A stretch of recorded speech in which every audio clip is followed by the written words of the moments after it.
See, if you look at the water bodies in its entirety, in this 450 square kilometers, we must have had about 150 or 180 of these water bodies. Small pondages, big lakes, rivers, etc. Tanks. Now you take example of Gwalior tank. There's no tank. They got independence and the tank went. There is Dotaki. All over the city, right up to the suburbs, Kandivali and all. Now you can count on probably, if not on one hand, two hands, how many water bodies are left. And among those are these four rivers which are now almost getting extinct. Mithi, Boisar and Daisar.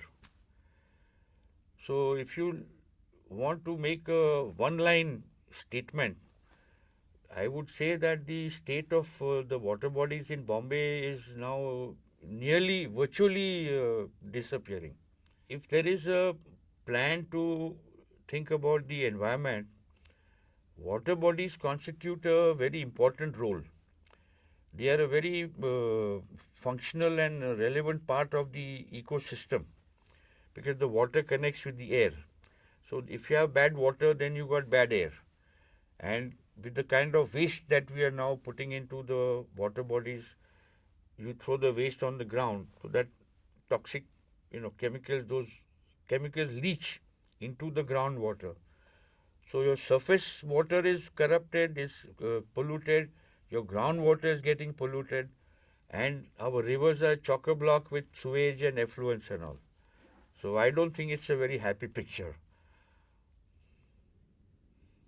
See, essentially these livelihoods are all unorganized, what they call. They're not corporate. So obviously these guys are all fly-by-seat of pants. When there is a safety jacket, they don't have, the kind of facilities that are available.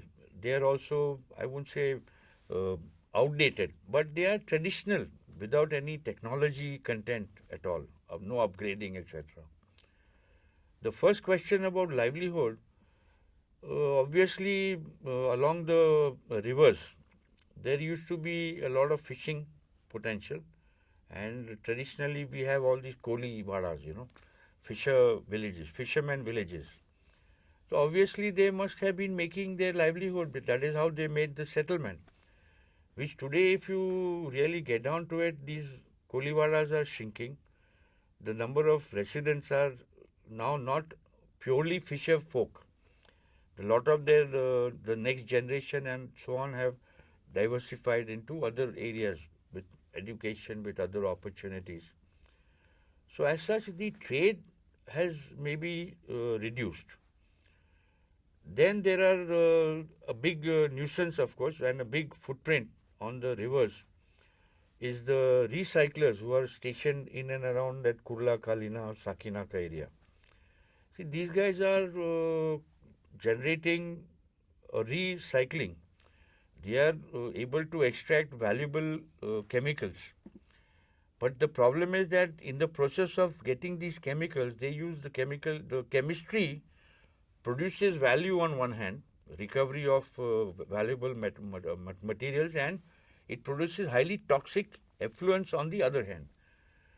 And that, unfortunately, we don't have any, remedy. There is no solution which is in place now, and they all go mainly into the river, and quite often into the gutters, the sewerage.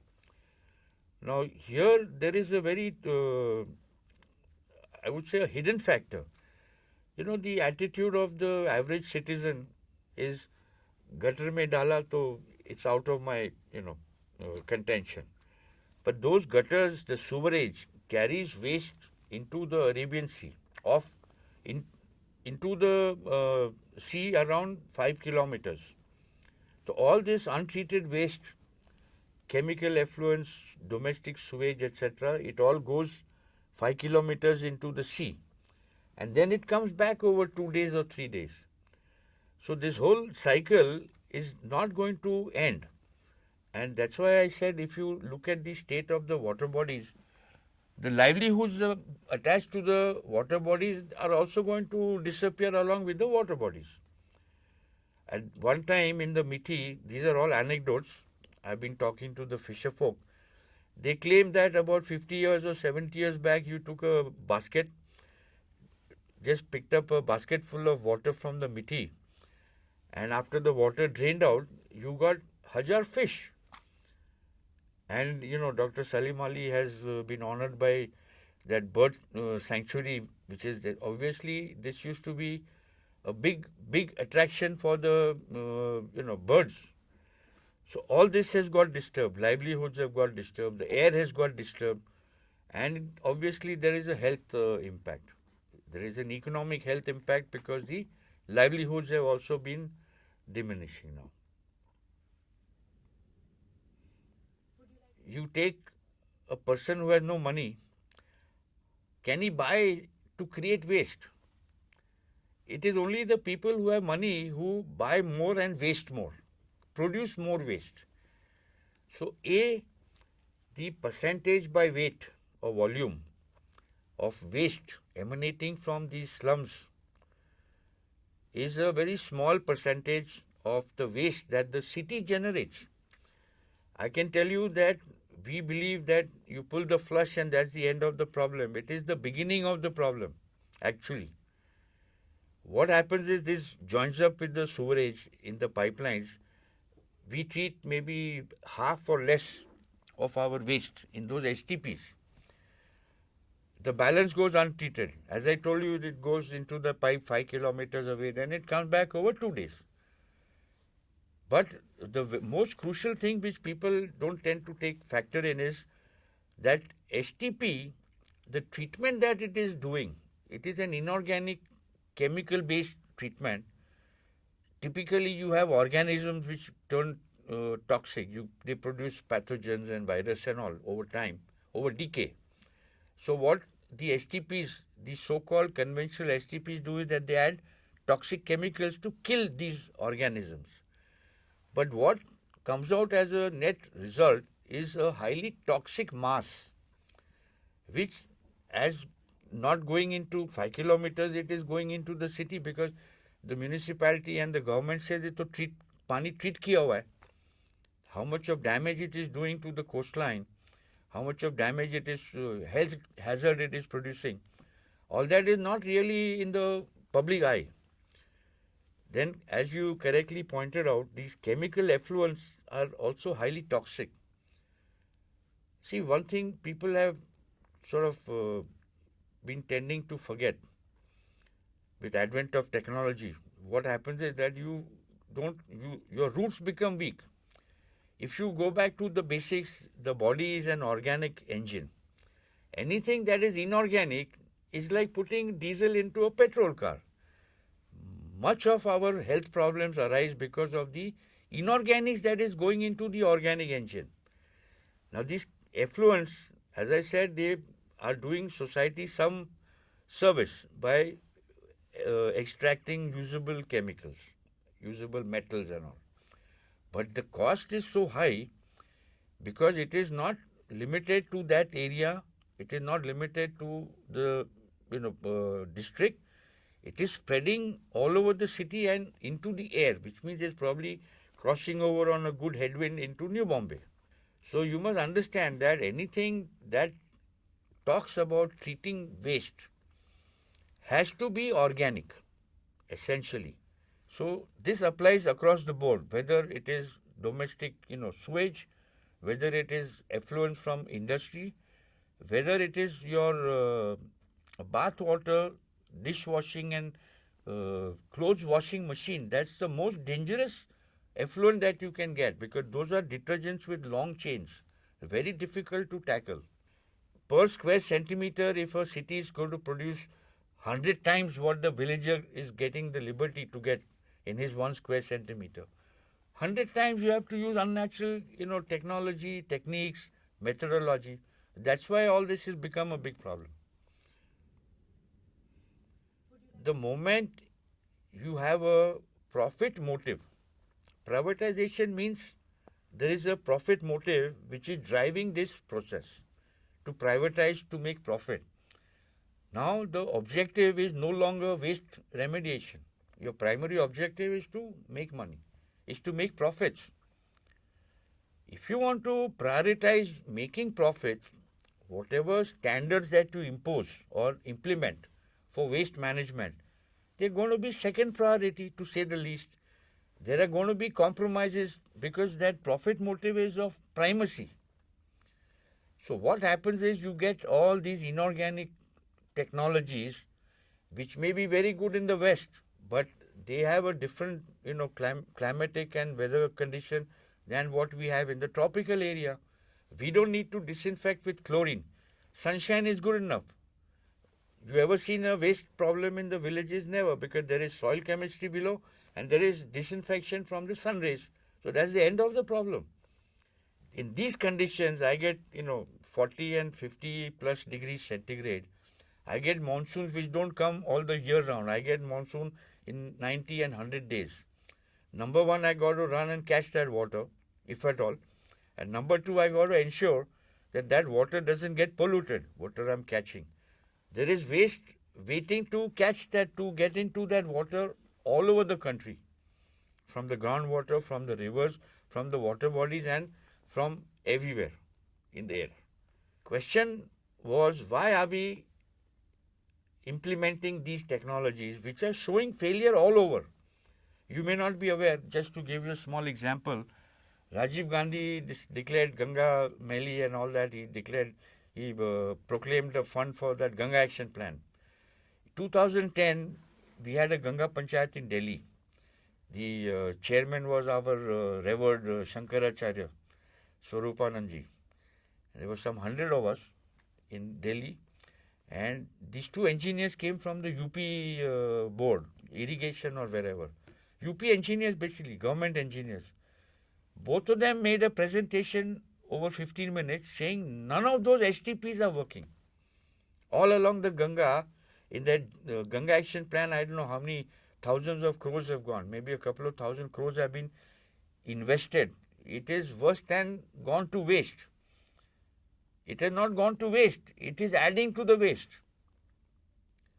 Either there is no chemicals, or there is no electricity, which is a very frequent problem, or there is no manpower. Engineer आया नहीं साहब, छुट्टी पे है, बीमार हो गया.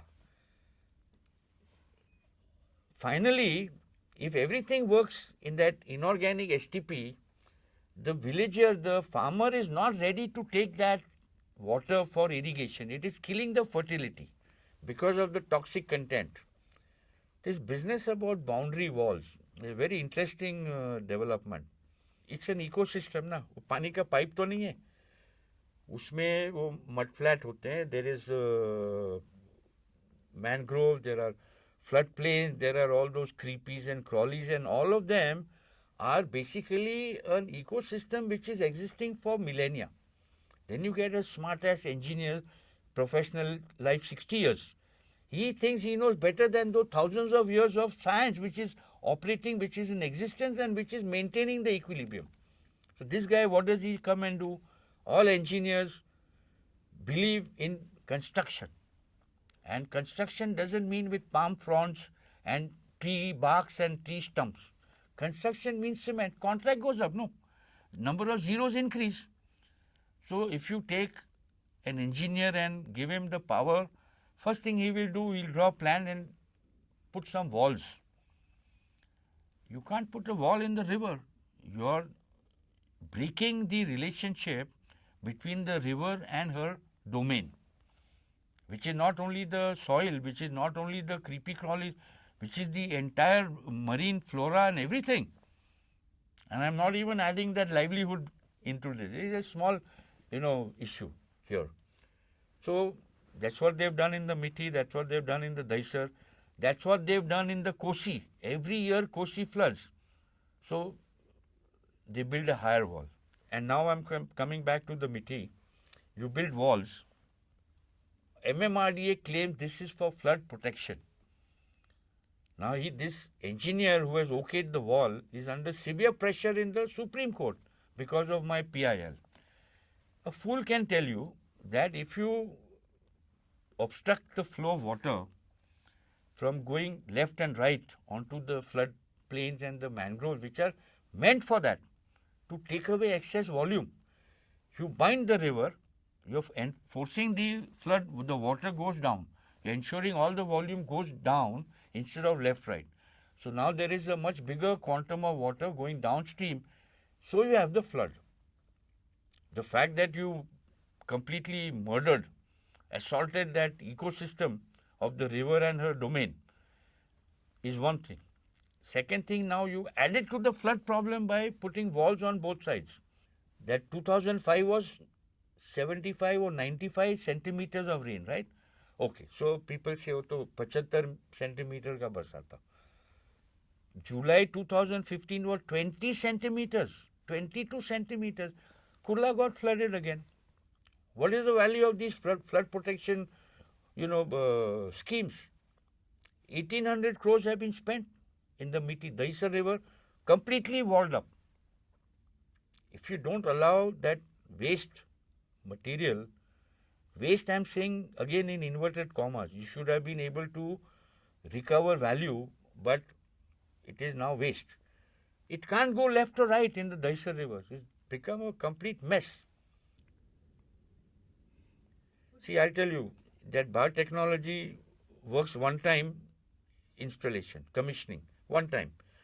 Put the biosanitizer one time and go away. It will work on its own. Like nature all around. You see all the trees and the grass. Who goes and waters it except for that annual monsoon? That chemistry sustains all this. So, one time commissioning. I'd like to call it a plant because people don't, believe this can be done, that this happens. One time commissioning, no consumables, no electricity. Doesn't need electricity. Whether you have power or you don't have power, you don't need gensets, nothing. You need sunlight and that chemistry you initiated one time. That's it. Importantly, what comes out, number one, it is friendly to the skin. It's not that it's going to cause some, like if in the miti, if you put your finger, you probably need to amputate up to the elbow. It's that bad. Here, this water is healthy. It is a benefit for skin ailments. Number two, this treated water goes into the fields. It nourishes the soil. It increases the fertility. And number three, it is excellent for recycling, for reusing. When in a city like Bombay, and in a little while the water shortage is going to hit all over the country. We are 60% overdrawn on our groundwater all over the country. If you are able to take this water and reuse it for flushing at least, if the biotech solution costs 1 rupee, the inorganic solution is going to cost 5 rupees plus electricity plus consumables. Why would that government engineer give a contract for 1 rupee when he can give a contract for 5 rupees? It's as simple as that. This is not what we see, what we call development is actually retrogressive. It's going to kill all of us. What is development is to nurture nature and ensure that there is goodness, the value, quality of life all around. No.